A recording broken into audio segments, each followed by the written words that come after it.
as we begin this new week and coming off Easter weekend. I just kind of want to set up moving forward where we're going to go this next week. We are going to be starting a brand new series entitled Roller Coaster Emotions. Now, I love roller coasters.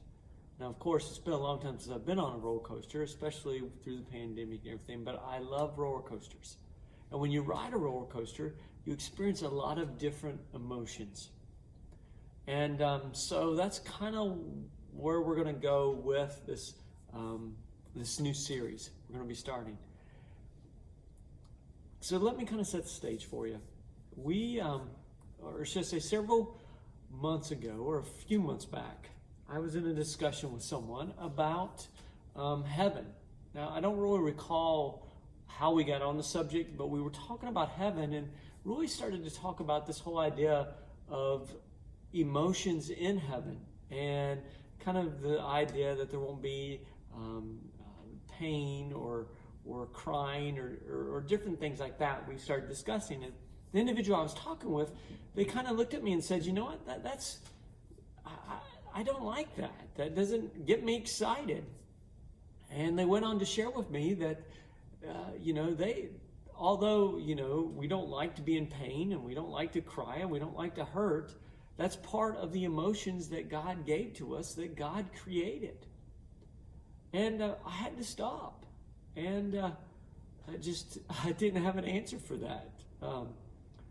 And before you start to give an answer and start to fill in answers and fill in the blanks and all that, just let me encourage you just to stop and wait a minute as we move forward. So it started me thinking, and my mind started processing, okay, so this individual was thinking about heaven that way and thinking about our emotions that way. And then a lot of times, whether we want to admit it or not, we kind of look at God as way up here, and he's up here in heaven, and wherever heaven is, we kind of put that idea in our minds, and he's kind of waiting to catch us, entrap us, or catch us when we do something wrong or when we sin. And we kind of, this deity, if you will, that doesn't really have any emotions, doesn't have any feelings, doesn't really engage with us in any way. So then we talk about this with heaven, and then we do this, and I kind of wondered, okay, is there this whole disconnect? And then here we are in the midst, and hopefully coming on the through a pandemic, and we've been on this roller coaster, if you will, of emotions and things changing and new norms and all these different things. And where's God in all this? And where's God in the loss of a job? And where's God in all these different things we're experiencing? But yet if we think he's way up here, and then we kind of engage what, just this separation between us and God. And that's not the way God is. That's not who God is. That's not what we see in Scripture. And that's specifically not what we see in the life of Jesus. I think back just this past weekend, we celebrated Easter full of amazing, all different kinds of emotions.